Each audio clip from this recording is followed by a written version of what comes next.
Hello, welcome to another episode of History Hack. I'm always excited, but I'm so excited today because we've got someone really awesome with us, and it's just the two of us today, just the two of us. Anyway, I've got with me today is Spencer Jones, who is a senior lecturer at Wolverhampton in Armed Forces and War Studies. And for those of you who remember, he came and talked to us about the Boer War a couple of weeks ago or a couple of months ago. When was it, Spencer? I can't remember anymore. Well, it was before Christmas, so it's got to be at least 3 months ago, but it was memorable. That's the thing, Alina. It was memorable. Oh, memorable. So why are you here today, Spencer? What have you got? Anything exciting to tell us? I have. And actually, this is a really unusual story that probably I wouldn't be able to tell anywhere other than a podcast. It's a bit of a story to tell. And to understand this story, I need to just explain something that listeners might not be that familiar with. And that's, as a military historian at universities, occasionally you actually get family members or people doing house clearances or people who have acquired papers in some way or another, boot sales and so on, get in touch with us. And sometimes this can be family members who've got wartime papers who want them to go to a good home, but perhaps for whatever reason aren't comfortable submitting them to archives. Perhaps they've got certain difficult elements in and so on. And they contact me. And over the years, I've been really lucky to be entrusted with a number of private papers from soldiers from the Boer War, from the First World War, which I'm very honored to do and take good care of. During lockdown, I actually had something a little bit unusual come across my desk. And this is somebody who's doing a house clearance. I'd uncovered a box of papers from presumably a previous resident that were to do with the Second World War, which isn't really my published area of expertise at all, but they contacted me and asked if I'd be interested in taking them. And of course I was. Having had a look at these papers, what's especially interesting about them is that whereas most of my papers are often the memoirs of officers or private soldiers in the British Army, this is actually to do with an agent of the OSS, which, as of course we know, is the special services of the American military in the Second World War. So that's pretty unusual. So the OSS, for those you don't know, by the way, it's Office of Strategic Services, which was essentially the key intelligence agency of the US military at the time. And these papers actually belong to a soldier who was called, and you're going to have to excuse my pronunciation here because he has a Polish surname, although he's an American, William Błaszkiewicz. And I've sent you the spelling of this name, Alina. Can you actually correct my pronunciation of it? Oh, I can't stop laughing. I'm really sorry. This is such an English thing to say. That's nothing against my English followers. You are all amazing. It's Błaszkiewicz. Błaszkiewicz. No. Błaszkiewicz. Błaszkiewicz. Yeah, perfect. Bang on. So repeat that again. Go for it. Błaszkiewicz. Yeah, perfect. Well, there we go. My Polish pronunciation has gone up a level thanks to your careful tutelage. So, Błaszkiewicz, and forgive me, I'm probably going to slip into increasingly anglicized pronunciation as this goes on. So these basic details of this man were pretty interesting. He was born in Wisconsin in 1911, and he joined the US military at the outbreak of the Second World War, and it ended up in the OSS. He was a big, powerfully built man. He was 6'3", according to his personnel papers. And not only are his personnel papers in this box, but crucially and most interestingly, and probably the reason we're here discussing this, he's also got an account of an operation which he undertook in occupied Poland during the Second World War. Now, that's not my area of expertise at all. I'll be first to hold my hands up about that, as my pronunciation of Polish names has just shown. And so, listeners, this prompted me to get in touch with Alina, of course, is based in Poland, expert in Polish archives, to explore a little bit more about what this operation was, where in Poland it was taking place, and what was being undertaken. And that's what brought us onto this podcast here today. I'm really excited to do this because you guys saw I've been in the archives recently quite a lot, and this is what I was actually doing. So kind of all hidden things, and I've been so excited to come and talk to all of you with Spencer about this, because we uncovered like so much information, but there's still so much more for us to be able to do. I mean, it really all kicks off with well, they're being tortured at this point. They were captured and tortured, aren't they?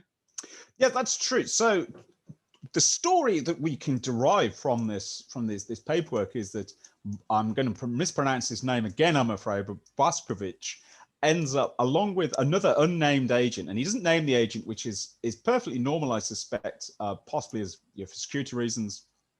But he and his partner had gone into occupied Poland, and at some point, it's not clear how, but they had been compromised. And the account that's been left behind is that they were taken prisoner and were subjected to some pretty severe treatment by the Germans. And this is, of course, something that it's not very pleasant, but of course it goes on. And you, of course, looked into this, Alina. So can you tell us a little bit about what they had to endure? Yeah, so these guys very specifically, they were tortured more or less with electrical currents. He doesn't really talk about too much about what he actually goes through, but I've got some examples here of what possibly could have happened. So we're trying to piece this story together from little fragments. But I'm going to give you a very prime example. So if you go back to Warsaw during the occupied period, you've got Alea Szucha, number 25. It actually became the Gestapo headquarters. And in the basement, they had these cells. And in the cells, they had these open cells. And what they were it's very difficult to explain. Like, the pyres in church where you kneel. Okay, so people were forced to kind of sit in those kind of pyres, kneel and wait, and it was called a train. And up to about 100 people would be taken from Paviak prison and interrogated in the basement of these cells. It was what I'm about to say. If you have a very light stomach, I would suggest you switch off. But I would also suggest for people to go to the museum in Alea Szucha. It's such a beautiful, I'd say beautiful, it's such a well-made museum. But I think one of the most darkest things in this museum, and it shook me to my bones, is they have recordings of prisoners screaming while during torture, while basically being tortured. And it kind of puts you into this position of what it would be like walking through the corridors of Alea Szucha. So I highly recommend people do go if and when you go to Warsaw, do go to Warsaw. But anyway, so what kind of torture methods were there? I mean, some of these guys, and even women, I'm not going to discriminate here because women were also severely tortured. You had half of your face being beaten off with a revolver, lacking in your teeth. Your wounds at this point were not being treated. I mean, there was a very, very small hospital and they barely treated anything. So lots of infections. And I can't imagine laying there having open wounds and then being infected and then being taken again to be interrogated and have those wounds completely and utterly opened up, beaten. Uh, it really does. It makes me sick to this point. These people were also forced into isolation cells, into dark cells. So for example, they could be isolated for days, weeks, months. You could also have the light switched on for maybe, let's say, 5 minutes, and then they'd switch it off for the rest of the night. So it's playing with your eyes, it's playing with your senses. People would have some sticks, they would be beaten with sticks. These sticks would end up breaking on people's backs and buttocks and legs. You would end up having so many broken bones. There was one gentleman who had a leg and both arms broken, and he was actually deported to Auschwitz. So he arrived to a concentration camp with broken arms and a broken leg. These torture methods could last for weeks. They could be just tortured for maybe, let's say, and interrogated for one day. It could be continuous. It could be 1, 2, 3, 10, 15, 20. For those of you who know that I work on the first transport, the majority of the 28 men were actually tortured and interrogated themselves. So a lot of them went through this kind of process. Um, there we go. I think that's the end of my torture moment there. But yeah, we're trying to put together all of these pieces, and finally, Westcovich actually escapes, doesn't he? Well, he does, and this is pretty amazing considering he's clearly been given some pretty appalling treatments as you've just described. And unfortunately, according to Baskovich, excuse me, can you remind me of my pronunciation? Westcovich. Wazkovich's account, his handwritten account in his papers, according to this, by this time his fellow agent had actually expired under torture, but the exact details of how he managed to escape himself are a little bit vague. Apparently, he was able to somehow disarm or overpower a guard, which is quite remarkable when we consider he'd been enduring some pretty severe torture. But let's not forget, he was a very well-built, strongly built man. He overpowered one of the guards, was able to then escape from what we think, I believe, the details are a little bit vague because we don't have a location for where this was exactly taking place, but it sounds like it might have been perhaps a temporary structure, so perhaps the guard detail wasn't as strong as you might expect. And in the process, he was able to overpower a guard, possibly arm himself. It's again, that's a little bit unclear. Possibly arm himself with even perhaps a submachine gun, which would be pretty remarkable. Although it would have also made a terrible racket if he'd fired the thing and undoubtedly drawn a lot of guards. But the important thing is he was able to escape. But of course, by now his fellow agents had perished. And frustratingly, we don't really have details about how this was really carried out, other than in the handwritten notes. He notes that he was able to overpower a guard, arm himself, and then break out of the camp. And we can only really speculate about what that must have involved, but break free he nevertheless did. Do you know what? These are moments in history, as a historian, as we all experience, where you go, I wish we had a time machine. We could go back and like fill in all of these gaps. We've got so many gaps, and Spencer and I are working really hard to try and put all of this together to try and make out a really good story, because this story is really, really interesting and really exciting. It absolutely is. And one of the things that's making it so difficult to research, actually, I've got as you've already heard, listeners, I've got no Polish language skills whatsoever. I can't pronounce anything to do with Polish. But some of the Polish names that are actually listed in his account don't seem to correspond to sort of modern day locations. They might be the names that the Germans are using or so on. So it's difficult to trace this. And this is where Alina's work in the archive has been really, really important. And one of the things that we've been looking at is that after he escapes from prison, according to his own account, he then actually continues towards the location that he was originally going to head to. And that's really interesting because in his account, he says that his mission is actually involved. Part of the duty is to stop the plundering of historical artifacts that is going on in Poland at this time at the hands of the Nazis.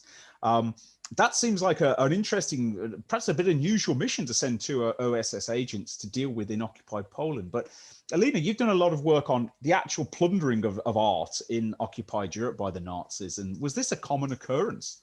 Oh my God, it was such a common occurrence. I mean, literally the moment that the Germans invaded Poland on the 1st of September 1939, just in case people don't know the invasion date, because that's very important. Plundering just started instantly.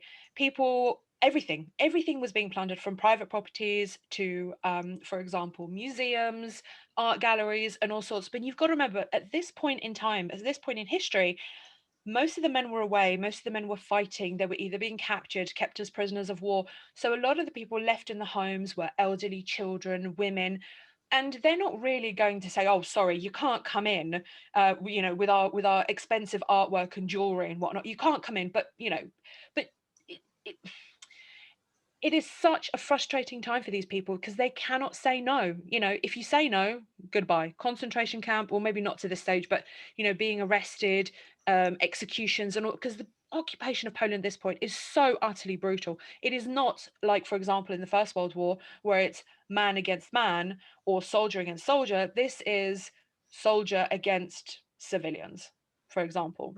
Mm, mm. So these families are being taken by surprise by, for example, Wehrmacht, Gestapo, SS. Everybody was involved in just walking into someone's home and taking things. So, for example, Second Lieutenant Gierowski, because he was fighting at that point in October 1939, his wife ended up having Gestapo walk into his property, and they confiscated everything. When I mean everything, everything, the only thing they left was furniture. They ended up seizing you're going to cry when I tell you this, a 50-piece collection of Polish arms. Shocking. So we're talking about historical pieces that were used in various different uprisings and wars, and even from the 17th and 16th century. He had helmets, he had armor, he had all of this amazing things, and it was all taken. He even had some beautiful rare books that were confiscated. Porcelain was even confiscated, and he had 20 royal autographs that were also gone. Bye bye. These guys were openly plundering Jewish residents. Everything is taken. So, for example, with Poles, they would go in the night. It wouldn't be so obvious that they were plundering. But when it came down to Jewish properties, they didn't give a shit. It was, do you know what? You're lower on the racial scale. We don't care. Thank you very much. We're having everything in your property. There was even a Polish Bible that was taken. A Bible. I mean, I'm thinking, okay, but it was from 1577. It was written in 1577. It's worth about £15,000 at the moment. this Good Bible. grief. It was never recovered. Mm. And it was incredibly rare. Things like paintings. So, for example, there's a painting by Franciszek Xavere. God, I can never say that word myself. Lampi. He was a my mind is gone completely blank to what he was. He was a Polish painter from the Romantic period. Very impressive. And Mm. this painting was taken from done in the 18th, 19th century, so valuable. And it was taken. They even went, listen to this, they even went into banks and raided the safes in the banks. So all the safety deposit boxes were raided. Thankfully, some of the people who ran the banks had their heads screwed on. And what they did was they removed all the valuables. So, for example, valuable jewelry or earrings or something. So, all the aristocracy that ended up coming to the banks going, oh my God, our money is gone. You know, everything is gone. They at least managed to have at least some of their valuables kept behind, which is quite fortunate. So, Mm. then museums, art galleries, there were regulations, they passed regulations and there were cultural regulations where all artwork and objects of cultural value had to be reported. Otherwise, if you didn't, you would end up in prison. Mm. So sorry, you can't hide your 500,000, let's say for example, £500,000 painting. You need to declare it, and we're going to take it. So all your cultural references, say goodbye to them. So we're talking about almost total looting of art, valuables, cultural artifacts. It's a cultural plundering of Poland at this stage. Yeah, but it gets worse. I mean, when, for example, for the just after the Warsaw Uprising, so when everybody is evacuated out of the city, in October, mid late October, they come back and they plunder everything. When I mean they plunder everything, I mean a pair of underpants. They plunder as many things because Warsaw at this point is burning to the ground. There are still hidden, you know, cellars and this and that.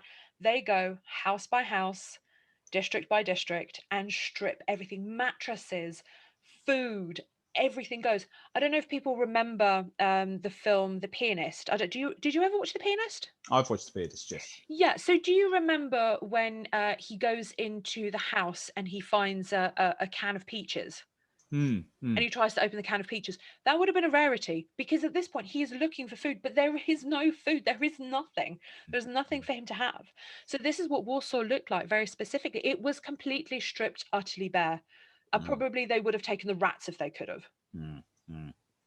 So this is yeah, an absolute plundering of Poland. Now, of course, the OSS agents are in Poland before the Warsaw Uprising, so it's 1943 they're there. But this is still going on in 1943, and Yeah. according to the account in the paperwork, this is that it's the operation they're involved in is somehow involved with stopping this activity taking place, which, as you say, was extremely widespread in Poland in the occupation. What's interesting about the breakout from prison, as you've already heard, it's a bit vague about how he escapes, but escape he clearly does, and is why he continues heading in the direction he was originally heading. And according to the account, it's because he needs to make contact with Polish resistance in this area. Of course, otherwise he's got very little way of escaping from occupied Poland. Is a long way away. This appears to have been part of the mission already. And the mission it takes him to, and this is again where an element of mystery has really come up because of the apparent nature of it. We've heard about looting art treasures and so on, particularly about looting arms, armor, and artifacts to do with Polish military heritage. But his mission seems to take him towards an area that you've identified as an area of ruins in Poland. And this is, of course, where having a Polish expert is so helpful. So could you tell us a bit more about the ruins that the Błaszkowicz, again anglicized, actually heads towards after his escape? So he heads towards Alexandrov, which is north of Krakow, a little bit slightly further. It's kind of an isolated area. There's no towns, or it's a very small village, a very tiny village, just completely out of the way. And it still is to this day. It is just completely isolated. I'm actually tempted to take a drive up there once the restrictions go down in Poland, unless you want me to wait for you, Spencer. Then we can go and check it might be out together. might be there a long time if we wait for that. So. What I'll do, I promise, I'll go down there and take a load of photographs because I don't know, we're not quite sure what's actually left out there. So it would be really interesting to be able to document. But you know what? If there are things left behind, we should definitely get an excavation going. Well, now we're talking. But it may be, in fact, that it was excavation that had perhaps drawn the Germans to this area, because just my own looking at historical figures who are sort of associated with this um, brought to the attention a German, or at least a sort of, I suppose you call him Proto-Germanic, given the age in which he was there. This is in the 900s, and this is Heinrich the First, who is sometimes called Henry the Fowler, a man who's seen as the modern day sort of king or founder, so modern day, so Dark Ages founder of Germany, and in some ways the first king of the Holy Roman Empire. And it seems that this area may be associated with him. And of course, whether he perhaps fought a battle there or held a court there, or something similar. And Henry the Fowler, or Heinrich, if you prefer, is a pivotal figure in German dynastic history. So he's very, very important to the foundation of a German kingdom. Warred against the Slavs, the Magyars, and helped to establish early German kingdoms. And as we know, the interest in sort of deeper German history and the racial origins of German history was a really prominent feature of the Nazi Party, and almost became a sort of pseudoscience or a pseudo-academic discipline, I believe, Alina. Do you know what? We're going to talk about something that's made me think about an excavation site that one of my former lecturers was at just before I started university. God, I can't remember what year it was anymore. But she was at Dora, which is in Syria, and they were excavating this beautiful ancient town. And literally a few years ago, they had drone footage, or satellite footage taken of the area, and it was completely plundered. Mm. Everything was, and it was badly excavated. And hopefully I will get her on the podcast to be able to talk about the site a little bit more, because it's such an incredible site. But this is what it reminds me of, what the Germans were doing, going to archaeological sites and plundering, that literally like what they were doing to Polish cities and towns and villages and houses and whatnot. But coming back to your point about this whole idea with the Nazi archaeology and this ethnicity idea, um, the the really horror, and I don't mean this in a really bad way towards any of my archaeology friends, because you are all fantastic. You're all fantastic at what you do, and you are not one of these types of people, because archaeology can be manipulated for certain reasons like politics, which is exactly what we're going to see now. It is being completely and utterly torn apart, twisted, thrown against the wall, and then molded into something that was used for propaganda purposes. So this idea actually goes back, funnily enough, to the mid 1800s. So it's not an idea that was created in the 20th century. The idea was actually founded by, wait for this, Spencer, listen to this one, two Frenchmen. Good Lord. Two Frenchmen came up with the idea for a superior Germanic race. Right. So how do we actually get to this point? So in 19th century France, the French nobles believed, so I have to laugh at this because it's just so utterly ridiculous. The French nobles believed they were descendants of German Aryans who defeated the Roman Empire and ruled over Gaul. Cue the laughter. But it all came down to one man, ladies and gentlemen, Gustav Casino. He was a language expert who, wait for it, changed his expertise to becoming a prehistorian. So, talking to any of the amazing prehistorians we've spoken to, um, I, I don't know. I don't know what to say. They've worked so hard and they're being manipulated here by a language expert. So he had a theory. His theory was that he would use material culture to define ethnic groups. Can you see where I'm going with this? Mm-hmm. So prehistoric Germans were, are you ready? A amazing, fantastic, superior race. And they conquered inferior races, and wherever they went, they left material culture in occupied territories. So therefore, wherever we would excavate and find Germanic sort of cultural material, therefore, that was the superior Germanic race. He, funnily enough, this is something for you actually. Treaty of Versailles. He tried to get involved with the Treaty of Versailles. He tried to convince the panel. I don't know what word to use for this. The committee. The negotiators probably at this stage. Yeah, negotiators at Diplomats. Versailles. That, wait for this, Polish land belonged to Germany. And why did it belong to Germany? Well, he even used Pliny, because between the Odra and the Wisła, it was occupied by Germanic Vandals in the Roman Empire. Therefore, that land belongs to Germany. And they left material culture everywhere. So I'm really sorry, my Polish friends. We have to give it up to Germany. I So as mean, I fascinating stuff. he's absolutely insane, this guy, because his ideas actually become popular. This is when they become popular. They weren't very popular back then, but they are now in 1933. Mm. Why? Because Hitler comes to power, and this is where everything kicks off. It is now used as a propaganda tool. Lots of money is plowed into this, and apparently British archaeologists became jealous of the amount of money that the German archaeologists were getting to do their funding, because they were being funded by the government. And these guys were going out and doing all sorts of really crazy shit. They were trying to push national pride. You know, the Germanic race, we are the superior ones. The Aryans rise again. So in the end, it doesn't really matter what language a person spoke or where they lived, because the German race could cross national borders. And this is what makes it really interesting, because when you come down to something really difficult, like, for example, the idea of identity in Silesia and Pomerania in Poland, which is still to this day, is quite a really complex subject, and I'd love to do a podcast about this eventually. But it is, do they identify themselves as German? Do they identify themselves as Polish? Are they Polish German? Are they, where does this whole idea of ethnicity lie? So question for you, Spencer, what do you identify yourself as? Well, a Midlander, I'm afraid. Baggy. If those of you who follow football will know what that means. And yeah, Midlander through and through, and common as muck, I'm afraid, is how I identify myself, Alina. Oh dear, oh dear. Oh no, to be honest, I growing up in England, with a family Polish heritage, I describe myself as Polish in general, because I grew up with the language, I grew up with everything else. But in the end, I do still have certain British style mannerisms.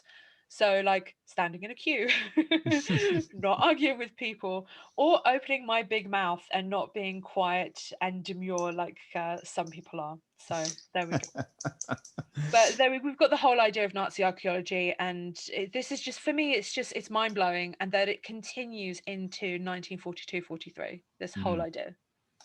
So what we're seeing, I think, here is some links between, cultural plundering of existing of occupied nations and so on, absolute plundering of their art and their material culture, while at the same time promoting this pseudoscience, for want of a better word, of which is rooted in some very dubious ideas, as you just clearly explained. This pseudoscience of a racial diaspora that can be traced back to Pliny the Elder and these types of characters. And so with the problem with the pseudoscience is it can be almost anything you want it to be. And nobody can gainsay you, because those who create pseudoscience are immediately the experts in them. And when you combine that with lots and lots of money from the German government or Nazi government, I should say, keen to promote this, there's a very dangerous combination there.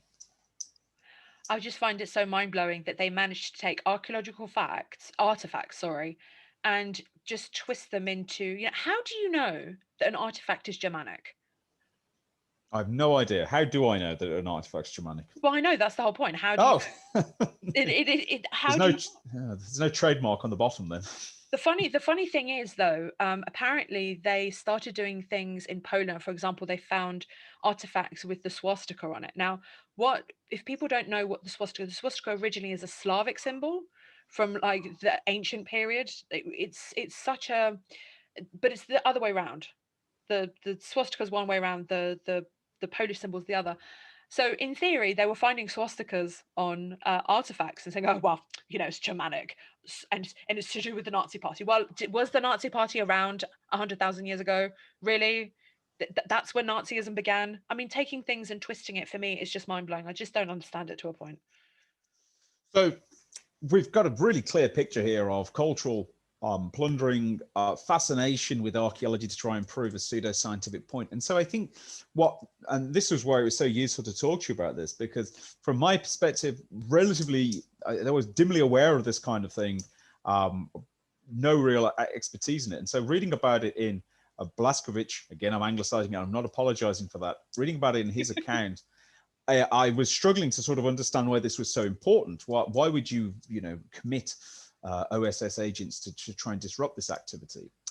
But as you've explained, this is a huge part of the subjugation of Europe, and also the promotion of Nazi racial theory. And you actually you introduced me as well to an interesting idea, which again I was dimly aware of, but you were able to expand on it, and that is Heinrich Himmler, of course, his personal interest in sort of taking these this racial, this very dubious pseudoscientific racial theory, and almost turning it into his own Dungeons and Dragons game, which was going to have a sort of a cult element attached to it as well. And we read about his attempts to try and refound the Knights of the Round Table and his interest in that sort of thing. And it really is it's quite bizarre, isn't it? And almost impossible to believe. And but it is actually true. I mean, he was looking for the Holy Grail, wasn't he? If I'm not mistaken. He may well have been. I mean, certainly Indiana Jones thought he might have been in Indiana Jones and the Last Crusade, a fine film that everybody should watch if they haven't done already. Oh, I find Himmler so. Do you know what? This is causing such a big problem amongst historians, where we have to actually wade in and kind of separate the theories, the rumors, and the actual history. It's kind of just smashed itself all together, and I just don't understand how we can. I mean, I do understand actually, because we all do it ourselves anyway. But for example, I'm not going to name names, but there was a theory made that Himmler chose a specific date for a specific event because he went to his astrologer, and and this person actually went there and nitpicked how this possibly could have worked. I'm thinking, why would Himmler even give a shit about this event happening? It was so minor and Mm. so insignificant and not even a blip on his radar. And we're going in so deep into this whole cult idea. I mean, yeah, okay. So the SS, I believe the SS was like a religion in itself. It was a cult with things like ritual symbols, sacred sites, and things like that. But at the end of the day, are we really going in at this at such an angle to make it more than what it really is? I think we probably are. I think that there's an appeal to it. It seems weird, and sometimes this reminds me a little bit of Rudolf Hess's flight to Scotland. Oh God, yeah. Mysterious, but we know he consulted astrologers and he was fascinated with astrology and things. And it's very easy to sort of extrapolate a person doing something just because they were essentially a bit mentally unstable to, oh, there was a deeper meaning. Also, let's not forget that even in the 21st century, astrology remains enormously popular. To this day, and we don't have to look too far in the internet to see that the prevalence of almost semi-mystical cults and strange groupings and strange ideas, which of course are with us to this day. So it's by no means beyond the bounds of possibility to go back to the 1940s and say, well, this stuff was around. And I think that's what gives it its enduring fascination. It was there. The extent to which it was influential, I think we can debate, but its mere existence is so intriguing and it seems so anomalous that it's worthy of study. And this, I think, perhaps might tangentially explain why the OSS are involved in this, but because the picture we have is there's some sort of Nazi plundering, perhaps archaeological dig or activity going on at the ruins we've discussed. And I know you and I, we discussed for quite a long time about why would OSS agents go there? Why is it so important? But if this was something that was perhaps being funded very heavily, or it got the actual seal of approval from him or himself on it, suddenly it becomes a more significant event. And what we do know from this frustratingly fragmented account, and it's one of those I wish we could sort of, as you say, have a time machine and either go back and witness it or even just go back and interview Blaskovich, because he's left us with a sort of maddeningly vague account, a handwritten account, fortunately good handwriting so we could read his writing, but light on detail that we could desperately need. But what we do know from this story is that Blaskovich made it apparently to these ruins, so he's already had a pretty remarkable 24 hours here. He's made it to the ruins where originally he was intended to go. And this is where all he notes is that the mission was completed in his notes. And that left me unbelievably frustrated. But fortunately, Oh God, Alina, yeah. you've got access to archives and Polish sources that I don't have. So you've done a lot of digging on this. Some real detective work. So can you give us some indication about what actually happened at these ruins? Do you know what? At the moment, I'm going through some more documents, but what I do have at the moment was there was a form of sabotage. That's as far as I've gotten, because local residents have sort of reported that there were these explosions and gunfire, and it was just absolute total chaos.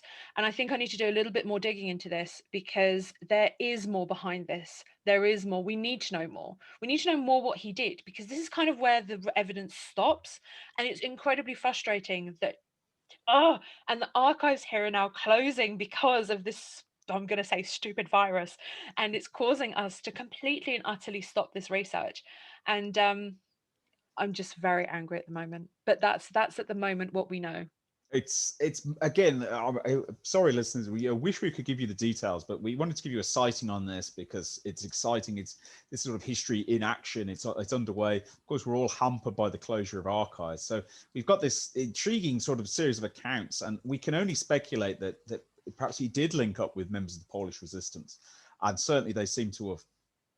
There's been some sort of incident here, and we know that Błaszkowicz himself must have survived. He doesn't give a detail about what happened when the mission was completed. He gives no detail about actually how he then made it out of occupied Poland, which again gives my suspicion is he must have had some linking with the resistance, who've managed to somehow get him out, perhaps via a neutral country or similar. We also, I know you mentioned that there doesn't seem to be any record of the Germans ever going back to this location. So whatever happened here seems to have shut down any of their plundering in this particular region for good. So in that Yeah. sense, it sounds like a victory perhaps for the resistance here. Well, this is why I'd like to go down to the site and be able to have a look to see what is left, because something could be left. We don't know, unless, for example, I've not so far found any evidence that any Polish archaeologists have had access to this site yet. Very few people have accessed the documents I have, and the last time they accessed these documents was like in the late 50s, early 60s. So I'm probably the most newest, I think newest would be the right way of saying it, person who's managed to get to them. So I think that's something we do have to go and do and have a look and see if I can organise metal detecting as well in the area to see what we could find out, because there we could see if, for example, there were those explosions that were reported by the local civilians, then we could see if there was any remnants of that, or for example any gunfire, so we could find any shell casings or anything of the sort, some material evidence to give us an idea of exactly what we're looking for, and to be able to corroborate some of these experiences that we do know about. So it's really this is a work in progress, isn't it? It's something that we're looking forward to working on more once the pandemic lets us out of our grip, or lets us out of its grip, I should say. Exactly. And ladies and gentlemen, hopefully by this time next year it will be a book. So Spencer and I are working on a book on this very subject. We are, and I don't want to say too much more about what the book's going to go on and say, because we wanted to give you a sighting of really how it started and what really got us interested. Of course, this is, almost a Sherlockian mystery. We started with just a chance encounter with the box of paperwork, which I'm really grateful was put in my possession, and it's given us the starting point. There's still a lot that we want to work on about this operation. There's still question marks over, and please correct me on my pronunciation again, Alina, so I can get it right as we come to a conclusion. I've anglicized it. Let's get it right to finish. Spencer, if we're going to be doing more talks like this, I'm going to have to embed this into your brain. What I'm going to do, I'm going to put a ringtone. So every time I ring you, it'll be Błaszkowicz, Błaszkowicz, Błaszkowicz. So you'll get it into your mind to be able to pronounce it correctly. Błaszkowicz. How's that sound? That's perfect. I'll That's take that.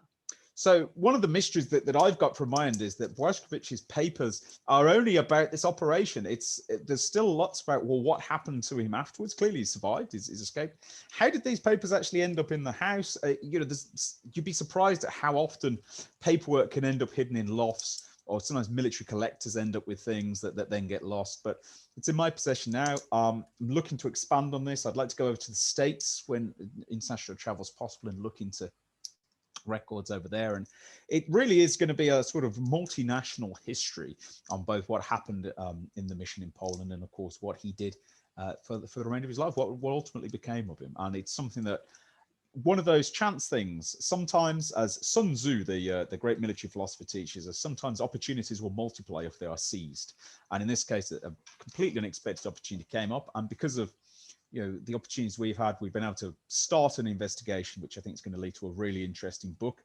And we're looking forward to bringing you some updates on that. as we progress. Amazing, Spencer. This has been so, I want to say so enlightful and so insightful, but it is because it's our research. So of course it's absolutely fantastic.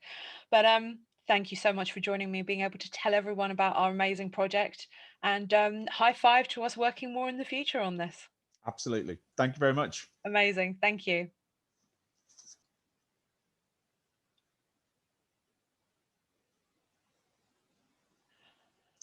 April April Fools! Fools! Well, if you fell for that, ladies and gentlemen, I'm afraid you've just fallen for the plot of Return to Castle Wolfenstein, an absolutely superb first-person perspective shooter, one of my favorite games of all time, that came out in the early noughties. And yep, the story of Agent Blazkowicz.